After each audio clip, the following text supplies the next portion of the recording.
इस्लाम की तीसरी खिलाफत जैसे ही शुरू हुई, रोमन और पर्शियन एम्पायर के बादशाहों ने सोचा कि अब यही वक्त है मुसलमानों की कमर तोड़ने का और उन सारे इलाकों को मुसलमानों से वापस छीनने का जिन्हें हजरत उमर ने इन एम्पायर से फतह किया था। क्योंकि इन बादशाहों का ये ख्याल था कि मुसलमानों की ये खिलाफत सिर्फ हजरत उमर की ताकत से बनी थी और नया खलीफा उस्मान इस खिलाफत को डिफेंड नहीं कर सकेगा। तो सबसे पहले रोमन एम्पायर के बादशाह ने मुसलमानों के सबसे इम्पोर्टेंट इलाके इजिप्ट को छीनने का प्लान बनाया और अपने जनरल मैनुअल को 300 जंगी जहाजों के साथ इजिप्ट की तरफ रवाना किया। क्योंकि इजिप्ट दुनिया का सबसे रिच इलाका था और पिछले 600 साल से यहाँ का सारा गोल्ड और गंदम सीधा रोमन एम्पायर की कैपिटल की तरफ भेजा जाता था। लेकिन अब हजरत उमर की खिलाफत में इजिप्ट को फतह करने के बाद यहाँ का सारा माल रोमन एम्पायर के बजाय मुसलमानों के कैपिटल मदीना की तरफ जाने लगा और ये रोमन एम्पायर की इकोनॉमी के लिए एक बहुत बड़ा धचका था। इसीलिए 300 जहाजों में रोमन एम्पायर की बहुत बड़ी फौज मुसलमानों की इजिप्ट की तरफ बहुत तेजी से बढ़ रही थी और इस फौज से लड़ना कोई आसान काम नहीं था। इसीलिए सारे मुसलमान इजिप्ट को फतह करने वाले सहाबी और जनरल अमर बिन आस की तरफ देखने लगे। लेकिन यहाँ पर एक बहुत बड़ा मसला था। मुसलमानों के जनरल अमर बिन आस को इस हमले से पहले उनकी पोजीशन से हटा दिया गया था। असल में इससे कुछ ही साल पहले अमर बिन आस रज़ियल्लाहु तआला अन्हु ने हजरत उमर के दौर में पहली बार इजिप्ट फतह किया, जिसे हम पूरा एक्सप्लेन कर चुके हैं। इजिप्ट फतह करने के बाद खलीफा उमर रज़ियल्लाहु तआला अन्हु ने अमर बिन आस को पूरे इजिप्ट का गवर्नर बनाया। लेकिन पहले दिन से खलीफा उमर को अपने इस गवर्नर अमर बिन आस रज़ियल्लाहु तआला अन्हु से एक बहुत बड़ी शिकायत थी और वो शिकायत ये थी कि इजिप्ट दुनिया का सबसे रिच इलाका होने के बाद भी हजरत अमर बिन आस वहाँ से मदीना की तरफ बहुत कम टैक्स भेज रहे थे और हजरत उमर इस बात से बिल्कुल भी खुश नहीं थे।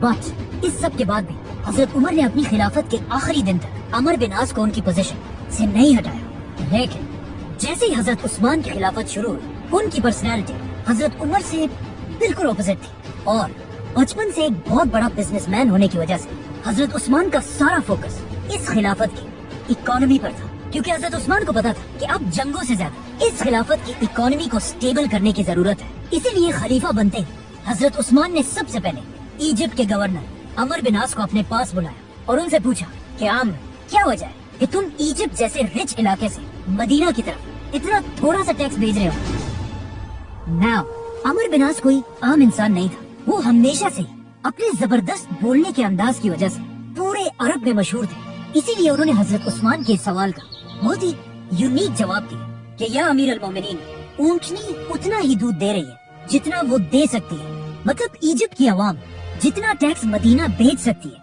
उतना ही भेज रही है। ये सुनकर खलीफा उस्मान ने अमर बिन आस को हुक्म दिया कि आज के बाद तुम्हें इजिप्ट जाने की इजाजत नहीं है, क्योंकि अब तुम मिस्र के गवर्नर नहीं रहे। और उनकी जगह खलीफा उस्मान ने एक छोटे गवर्नर अब्दुल्ला बिन साद बिन अबी सरा को पूरे इजिप्ट का गवर्नर बनाया, जो हजरत उस्मान के कजन और रजाई भाई भी थे और उनका ताल्लुक भी हजरत उस्मान की तरह बनु उमैया से था।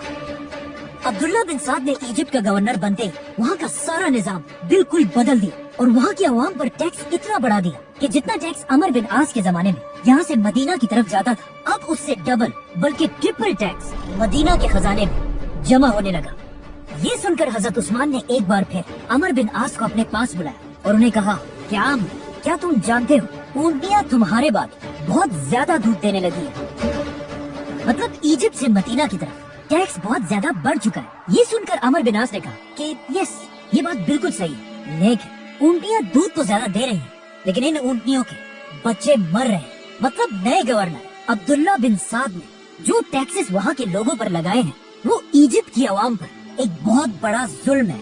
और ये बात बिल्कुल सही थी, क्योंकि अब्दुल्ला बिन साद के इन नए टैक्सेस ने इजिप्ट की आवाम को इतना तंग कर दिया था कि आहिस्ता आहिस्ता इजिप्ट के लोग मुसलमानों की इस खिलाफत से नफरत करने लगे और वहाँ के लोग पहली बार ये सोचने लगे कि किस तरह मुसलमानों की इस खिलाफत से अपनी जान छुड़ाएं।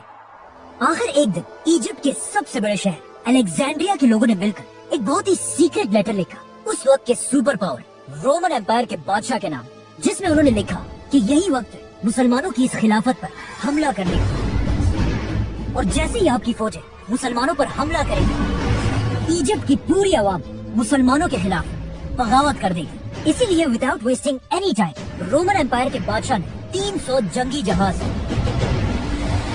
तलवारों, तीरों और अपनी फौज से भरकर मुसलमानों से जंग के लिए रवाना किया। जैसे ही रोमन एम्पायर की फौज इजिप्ट के सबसे बड़े शहर अलेक्जेंड्रिया तक पहुंची, वहाँ की आवाम ने इन्हें देखकर मुसलमानों के खिलाफ बगावत कर दी और वो रोमन्स के साथ मिलकर मुसलमानों की फौज को मारने लगे। और बहुत ही आसानी से उन्होंने अलेक्जेंड्रिया जैसी इम्पोर्टेंट सिटी मुसलमानों से छीन ली। सिर्फ कुछ ही मुसलमान ऐसे थे जो बहुत मुश्किल से अपनी जान बचाकर अलेक्जेंड्रिया से भाग गए और सीधा इजिप्ट के कैपिटल की तरफ गए और जाकर वहाँ मुसलमानों के गवर्नर अब्दुल्ला बिन साद को बताया कि पूरे इजिप्ट में मुसलमानों के खिलाफ एक बहुत बड़ी बगावत हो चुकी है। लेकिन अब मसला ये था कि अब्दुल्ला बिन साद एक बहुत ही नए गवर्नर थे और वो इससे पहले किसी भी बड़ी जंग के लीडर नहीं रहे थे। इसीलिए मुसलमानों को इस बात का डर था कि हमारे ये गवर्नर अब्दुल्ला बिन साद रोमन एम्पायर की इतनी बड़ी फौज से जंग नहीं जीत पाएंगे और इजिप्ट हमेशा के लिए मुसलमानों के हाथ से निकल जाएगा। इसीलिए इजिप्ट के मुसलमानों ने मिलकर खलीफा उस्मान रज़ी अल्लाह अन्हु की तरफ एक लेटर भेजा कि आप अब्दुल्ला बिन साद को हटाकर उनकी जगह दोबारा अमर बिन आस को इजिप्ट का गवर्नर बनाए, क्योंकि अमर बिन आस एक बहुत बड़े लीडर और जनरल थे। उन्होंने इससे पहले भी पूरे इजिप्ट को फतह किया था, जिसकी वजह से अब तक रोमन एम्पायर की फौज के दिलों में अमर बिन आस के नाम का खौफ। ये देखकर हजरत उस्मान ने बिल्कुल ऐसा ही किया और अमर बिन आस रज़ी अल्लाह अन्हु को दोबारा गवर्नर बनाकर 15,000 की फौज के साथ रोमन एम्पायर से लड़ने के लिए रवाना किया। नाउ जो मुसलमान इससे पहले रोमन एम्पायर की फौज के सामने बिल्कुल मायूस हो चुके थे, अब अमर बिन आस को इजिप्ट में दाखिल होता हुआ देखकर वो सब लड़ने के लिए दोबारा तैयार हुए और हजरत अमर बिन आस के हुक्म का इंतजार करने लगे। लेकिन जैसे ही अमर बिन आस मुसलमानों के कैपिटल पहुंचे, उन्होंने मुसलमानों को क्लियरली कहा कि हम जंग नहीं लड़ेंगे, क्योंकि उन्हें पता था कि इजिप्ट की आवाम ने सिर्फ और सिर्फ अब्दुल्ला बिन साद के सख्त टैक्सों की वजह से मुसलमानों के खिलाफ बगावत की है। इसके अलावा उन्हें मुसलमानों से कोई शिकायत नहीं है और यहाँ की आवाम बिल्कुल भूल चुकी है कि असल में रोमन एम्पायर कितनी जालिम एम्पायर है। अमर बिन आस रज़ी अल्लाह अन्हु मुसलमानों को समझाने लगे कि जब इजिप्ट की आवाम रोमन एम्पायर के जुल्म को देखेगी, वो खुद ब खुद उनके खिलाफ हो जाएंगे और हम जंग के बगैर ही जीत जाएंगे।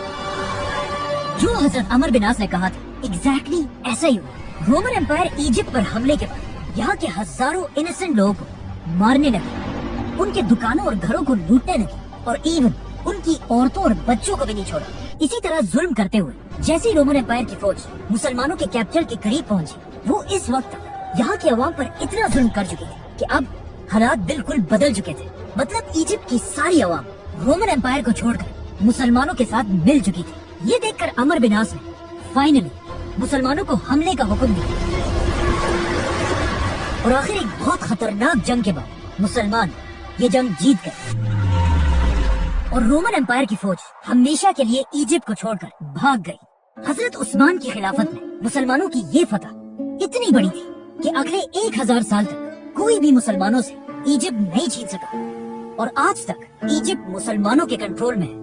हजरत अमर बिन आस ने जंग जीतने के बाद वो सारा माल इजिप्ट के लोगों को वापस कर दिया जो उनसे लूटा गया था और अब उनका ये ख्याल था कि फाइनली हजरत उस्मान उन्हें इजिप्ट का गवर्नर बनाएंगे। लेकिन हजरत उस्मान ने ऐसा नहीं किया, बल्कि उन्हें एक ऑफर दी कि आज से तुम इजिप्ट के आर्मी चीफ हो गए और अब्दुल्ला बिन साद गवर्नर। लेकिन अमर बिन आस ने उन्हें कहा कि ये तो ऐसी ही बात है कि गाय के सींग मैं पकड़ूं और उसका दूध कोई और लेकर जाए। और ये कहते ही उन्होंने हजरत उस्मान की ऑफर मानने से इनकार कर दिया और इसी तरह हजरत अमर बिन आस ने एक बार फिर पूरा इजिप्ट फतह कर लिया। नाउ इजिप्ट का मसला तो हल हो चुका था, लेकिन अब खलीफा उस्मान की जिंदगी का सबसे बड़ा वाकया पेश आने वाला था, क्योंकि पहली बार दुनिया के मुसलमान कुरान की किरत के बारे में एक दूसरे से लड़ने लगे थे, जिसके बाद हजरत उस्मान दुनिया का पहला यूनाइटेड कुरान बना, जिसे आज तक पूरी दुनिया